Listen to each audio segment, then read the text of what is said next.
to model your expectations. If you want them to save and give and invest, then you do that and then show them how you're doing it so that they learn from you.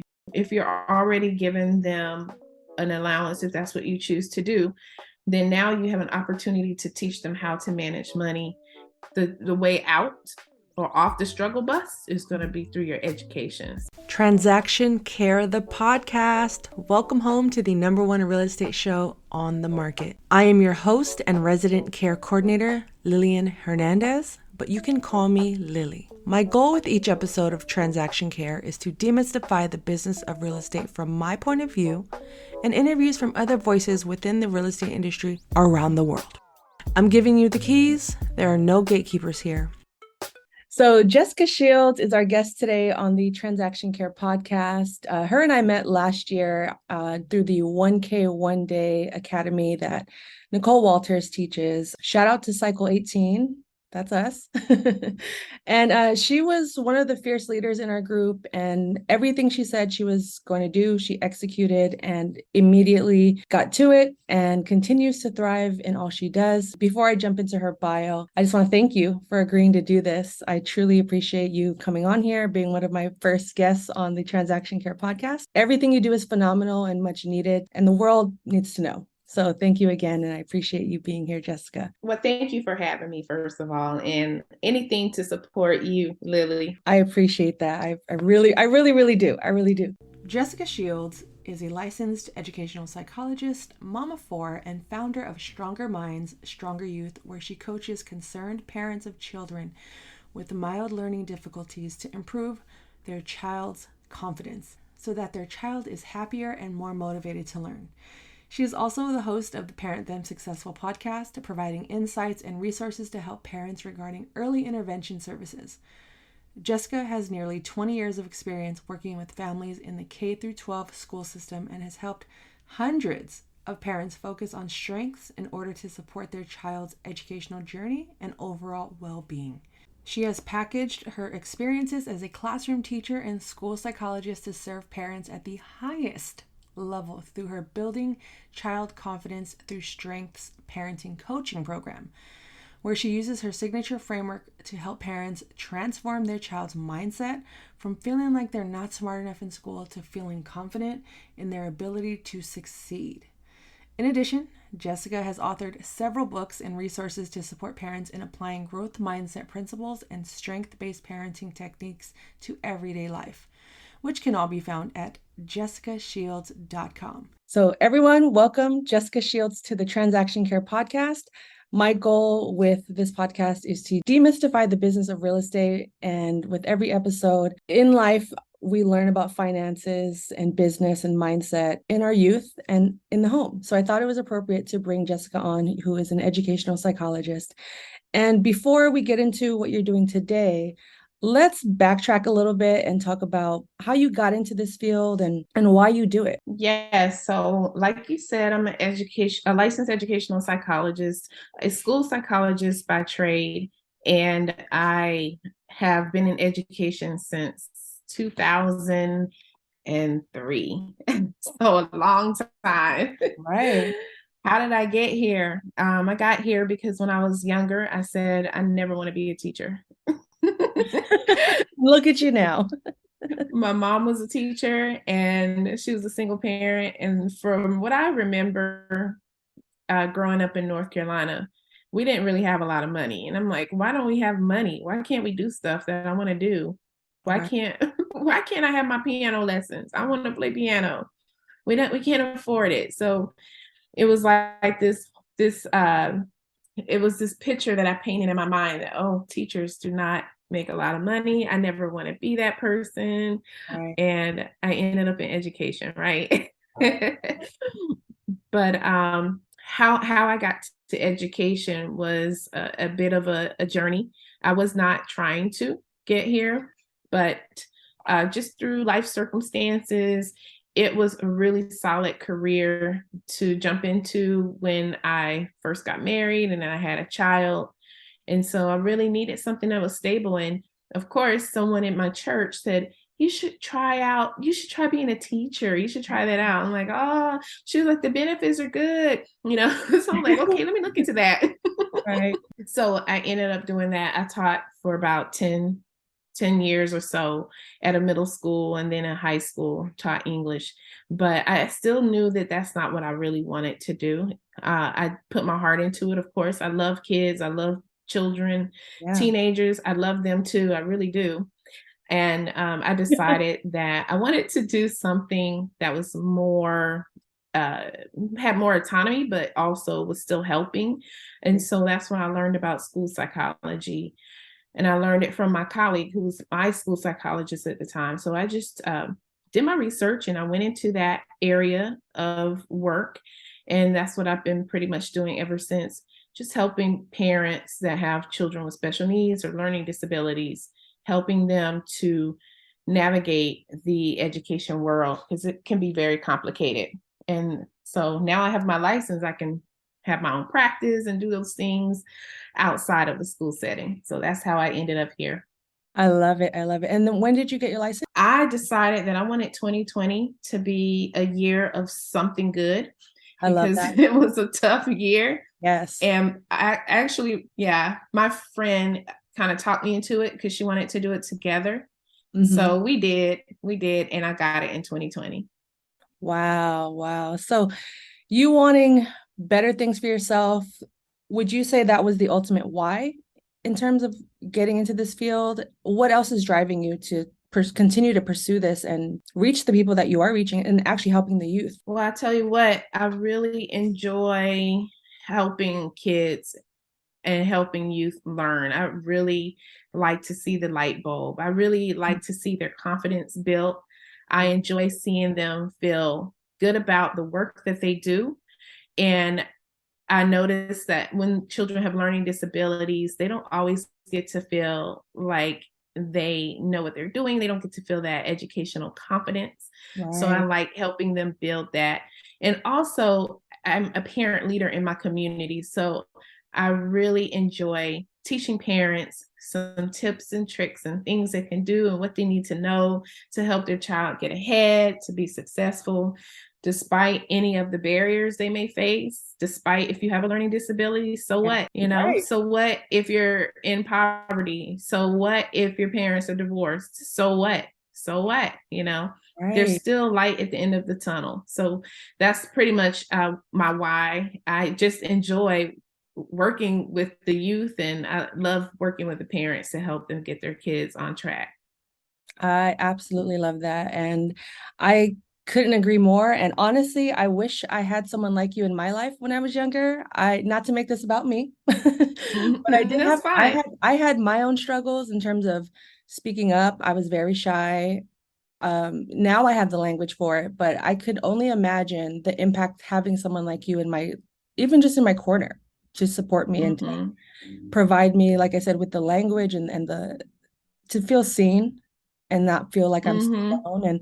And that's why I feel like this is such a necessary conversation because even though this is a real estate podcast, in order to get to such a big step, you have to have that confidence and to feel financially empowered. And the way you're spoken to as adults, we're kind of cleaning up the mess that happened when we're kids Mm-hmm. and teenagers. And sometimes we don't allow for that space to be still and to hear our thoughts or what am I willing to repair or improve in my life today. So on that note, growing up in your household, when in terms of finances and money, you spoke a little bit about, why can't I afford this, why can't I afford this? So growing up into adulthood, were most of those lessons you had to figure them out on your own, or was there anyone in your life that kind of help guide you, or are you still figuring it out? Hey, I'm still growing. Mhm. I think we all are still growing, and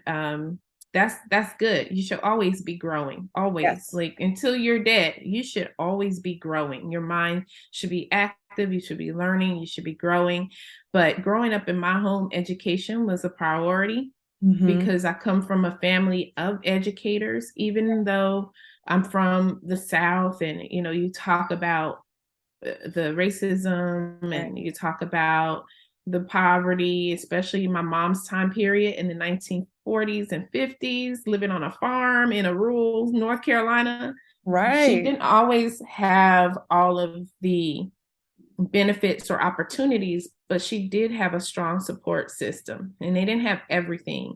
But one thing I can say about my aunts during that time period, think about the 40s, okay? Think about that. In rural North Carolina, in Wow. segregated North Carolina, right? Right. They were teachers. So education was always number one. Number two, I like to point out that even though maybe they didn't have much, my grandfather was a business owner. He had a store, he had a farm. We had our own land in my family, and all Black families didn't have that. But in Right. my family, we had our own land. So there's something to be said about having your own.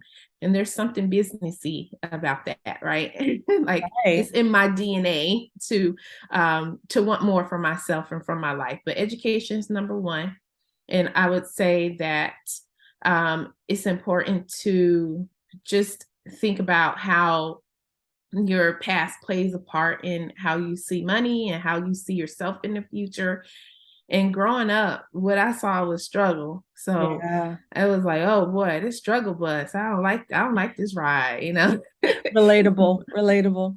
Yeah. So my mom always taught me that the way out or off the struggle bus is going to be through your education. Yes. That's why I value it so much, because it does open up opportunities. Now, when you talk about student debt, that's a whole nother story. That there is a wealth gap in America, and for Right. Black and Brown people, we are further behind than our white counterparts and even many of our Asian counterparts. So Right. it's important to understand that many of us had to take out that loan, and that could Right. really haunt us as we're trying to, like you said, figure it out, Figure it right? And out. how do we get rid of that, that monster on your back? So that's just another conversation. But it does help you and shape you as a parent to say, okay, I don't want my kids doing that or going through that.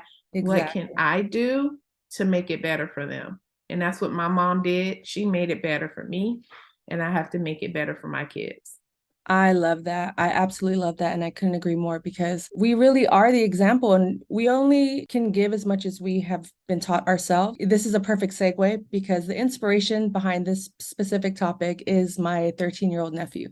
And he's going on 14 in a few months, but I've had a huge part in the last year in doing the drop-offs, pickups, and just being around him. He lives with me, but it seemed like almost overnight he turned Mm-hmm. into a man, even though he still sounds like a little boy and like still likes to play and joke around.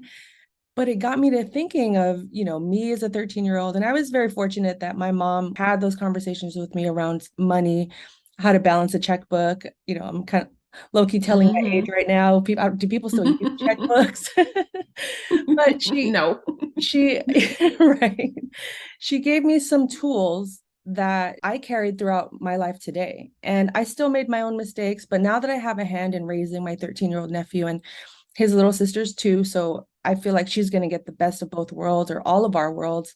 And as she's growing up, every morning, I talk to him and we have a great relationship. More recently, we had a moment where we literally took a wrong turn because some streets were blocked off and we entered this neighborhood with really nice homes. And out of nowhere, I didn't think he was even interested or noticed these things, but he said, "Whoa, these houses are huge. I wonder how much they cost." And I looked at him and immediately I wanted to go into like teacher mode or like quote unquote mom mode and like it's a less time for a lesson.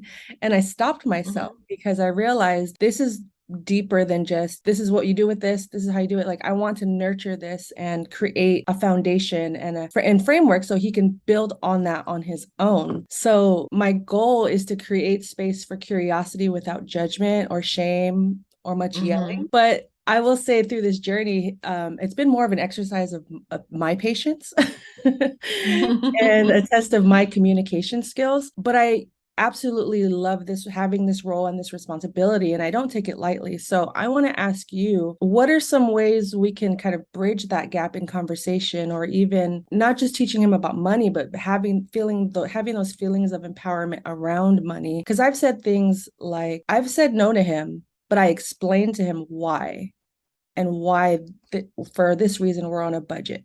But is it me assigning him jobs within the home, chores, getting paid? Like what would you suggest that me coming in, and as you've mentioned, you also have a podcast, you've mentioned several times, it takes a village. So as a part of his Mhm. village, what can I do, or anyone else in this situation, start to create those dialogues and give our kids more empowerment around, to enter this world and not be afraid to just go for it? I'm glad you mentioned chores because that's one thing that I was definitely wanting to talk Yes, about. yes. I realized that I had been doing things wrong. I'm just going to say that up Okay. front Thank you because for. I recently read a book called Drive, and it's about motivating kids and motivating people, but mostly it really talks about youth. And so it's written by Daniel Pink, and he's a well-known author, but he wrote this book Drive, and I read it, and he really brought up a very good point about chores. He said, don't pay children to do chores. Okay. You're taking away their want to do something out of the goodness of their heart, and now you're monetizing it. So Mm, now no longer will they want to do things but just because or out of the goodness of their heart, because now they're going to expect a reward. So it's really a conversation or book about when is the appropriate time to reward and how. So what we want to do, and I like what he said, what we want to do is we want to give them an allowance so that they can manage their money. yes. You get this allowance, you manage your money, but you also get to help around the house, because this is what we need. We're a family and we help each other. And Yes. so then you will find your child doing things out of the goodness of their heart. Mom, you want me to take the trash out? Yes, thank you. I appreciate that. Versus always expecting something in return. Because once you start paying them to do chores, now you've monetized it. And now it's like, I'm not doing that unless I'm getting paid. You have Mm, created it. right. Okay. Mm-hmm. I So see that. I see that. Yeah. yeah, so we really have to be careful about that, number one. But number two, if you're already giving them an allowance, if that's what you choose to do, then now you have an opportunity to teach them how to manage money. And you can start small when they're younger, because the younger the better, as Mhm. long as they learn that concept of money. And you Yeah. can take them to shop and show them how to save. And one thing that I would say that I did not learn growing up was the investment part. It Oh, was two-sided. It yeah. was either you spend or you save. You save some, you spend some, you give some to church, but there was no investment leg there. And I think that's what's missing as well. And parents don't always know how to invest or where to start or how to teach their kids or how to open up an account for their kids. So that is just that right there is a wealth gap. That is definitely a manifestation of the wealth gap in the U.S. between Black and brown and then white counterparts. There's no conversation about investing. It's either you spend, but you save, and then you give. You give some to the church or wherever, a charity. Right. But where's the investment leg? Where's that conversation? Ooh. So what I'm saying is, allowance. If you're gonna do it, give them an allowance. They can get a raise. Maybe you can teach them how to ask for a raise. There's some Oh, negotiation there, right? yes. And just help them through their money making decisions. And if they break something, you can say, when something happens, you may have to help pay to get it fixed, but then they do Right. have their own money. So it really helps, I think, with that concept of teaching them how to manage their money. Okay. And of course, as they get older, you can open up a checking account and make it more formal. Like teens, I think when they turn 13, they can open up a checking account, savings account is anytime. But also an investment account. so Yes. that they can look at their investments, watch their investments, think about them, research them, and get involved in that. And I've read where there were some teenagers who made money on Amazon back in the day. They're not teens anymore, but back in the day when it first started getting some, not saying this you're always going to hit an Amazon, but it's a great example of Right. someone was taught how to invest, and he invested in Amazon when he was like 15 or 16. And whoa, Oh, it yeah. was it was a good choice. The best choice. Yeah. So that's what I would say. Really consider reading that book, Drive by Daniel Pink, and think about how you are motivating your children, and be careful not to sabotage the things that the learning of doing things out of the goodness of their hearts.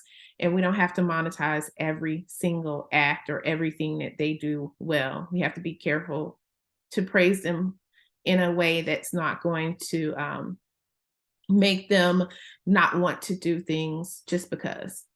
Yeah, I love that. And I think one of the greatest lessons I've learned in definitely the last 6 months of really trying to integrate him into the home lifestyle of cleaning up. We don't have he doesn't get an allowance. I'll slip him a 20 here and there. But there's no formal payment, but I love that idea of almost like a paycheck. And but my favorite part was talking about negotiations and raises and owing. Like when you break something, it's on you. So now it's going to create this, I better be a little bit more careful or thoughtful or mindful Yes. of these Mm-hmm. aren't my things, but it does work. And I've noticed that when I say things like I'm meeting you halfway, for example, you brought up taking out the trash and building that habit, and he's responding.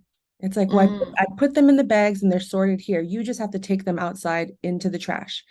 And it took a while. And growing up, was very much a lot of you need to learn it the first time Mm-hmm. Mm. or else.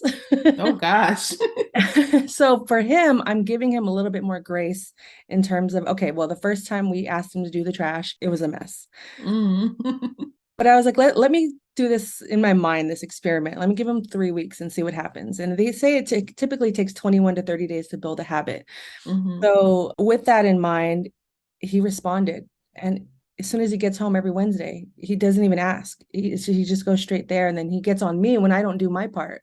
Mm. And Yeah. you didn't even have to pay him for it. And I didn't have to pay him for it. So I'm grateful that I've been able to kind of build some bridges and knock down some walls in that situation. And in terms of financial education and financial literacy and empowerment, I think all of those ideas are a great start because I know even as adults, we struggle with debt management, even imposter syndrome. And that can Mm-hmm. apply in many aspects in our lives. Is that something, for example, imposter syndrome, is that something that can be avoided in terms? No, No. no, no. I think it's a natural instinct Okay. to feel like you're not doing, your best, or you're not good enough. It's just Yeah. natural. I mean, that's just mind trash that we have to learn how to filter through. It's all learning, right? It's learning a process to tell yourself, okay, even though right now I feel like I'm not the greatest at whatever it is I'm trying to do, Yeah. but I have to remind myself that I can get better, and that other people are also struggling or may not be perfect. It may look like that on the outside, but it's not always true. Right. And yeah, just to call on your support systems, and maybe that is not your area of strength, then call on people who can help support you where you aren't as strong. But that is something that is just so natural. All the emotions, all the feelings, we have to normalize it, right? And say, okay, Absolutely. it's normal. How do I get past it though? And that's where the skill building takes place. Yeah. And I'm learning more about myself through him than he probably is with me. And Right. like I said, he inspired this conversation, and I'm so grateful that you are here to continue to open up the dialogue because that's what I really want to accomplish is just to open up the dialogue and, like you said, normalize it because growing up, we didn't have these tools or the language or the resources or podcasts or, you know, Mm-hmm. for people to just have these conversations on a whim or planned or whatnot. And sometimes having too much information can be overwhelming, but at the same time, realizing our own power and taking action where we have the capacity to is key to all of our growth and our success. So I'm definitely going to implement a lot of those tools with my nephew, even with myself, as I'm still a growing adult. I'm still even healing my own inner child. And so with that said, what is one way we can parent ourselves successful as adults? As adults, what you want to do is first just understand that you are not expected to be perfect. There's no perfect parent or guardian. Yes. You have to just understand that you're going to fumble your way through some things sometimes, but it does help to have a guide, at least to help us understand these are characteristics that parents have when they are parenting their children to success levels. And there is research behind it. So that's why I have that free downloadable, which you can share. How to raise highly successful kids. There are certain things that we can do as parents and guardians to support them in that. So make sure you put that in the link or the notes for your listeners. But there are just so many things that you can do. And one thing that you can do is just model your expectations. I would say that's a big, huge piece of parenting. You can't always say, hey, why don't you do this? I want you to be nicer to your sister, but you're yelling at your spouse, so in front of the kids. But you have to model your expectations. If you want them to save and give and invest, then you do that and then show them how you're doing it so that they learn from you, because they are learning from you. They're watching you. If you're going to react in a very anxious way to certain situations, then your children will probably be anxious as well. So everything you model, they pick up on it. And you don't want to leave the parenting to someone else. You want to be in control of how you raise your kids or your family members. So that's what I would say is very important and very key. That's perfect. That is perfect. And before we close out, I do have a segment called The Keys. And you've given us so many keys, so many gems that I'm definitely going to link everything you mentioned in the description, her website, her podcast, the book you mentioned, as well as your free download. I like to close out with a key that you want to share. It could be quote, a song lyric, you've already shared book, anything that just resonates with you that you want to leave the audience with today. And then let us know where we can follow you and find you. Give us all the rundown of where you live on these internet streets, and we'll go from there. So give us the keys, Jessika. Absolutely. I would say a major key that I like to tell parents is your child does not have to be the traditional AB student to be highly successful. Yes. There are so many pathways to success, and that's what I really do focus on a lot when I work with parents, is building their child's confidence and also looking at their strengths. So strengths-based parenting. And you can always find me at jessicashields.com. That's Jessika with a K, not a C. And then I feel like I have to spell Shields sometimes with people. I before E, except after C, right? But jessicashields.com. The name of my company is Stronger Minds, Stronger Youth. And you can always go there too. They both point to each other. StrongerMinds, StrongerYouth.com. And my Instagram handle is at Stronger Minds, Stronger Youth, and my Facebook handle is at Stronger Minds, Stronger Youth. But yes, the Parent Them Successful podcast is also linked to all of the websites, so you don't have to worry. That's where you can find me in these internet streets. I love it. Thank you so much, Jessika. And like she said, head to jessicashields.com. All of the information will be in the description. You can also go to transactioncarepodcast.com where I will have her information as well. Thank you again for being a friend to me, a resource to many, and an advocate for the youth. Like I said, your work is much needed. It is the work of God, and you are a blessing to many. This has been another episode of Transaction Care, the podcast. My name is Lillian Hernandez, but you can call me Lily. New episodes every Monday. Be sure to follow the podcast, join the community, and stay up to date with the latest. And until the next episode, care for yourself, care for your wealth. Your time is worth it. Let's coordinate. Talk soon.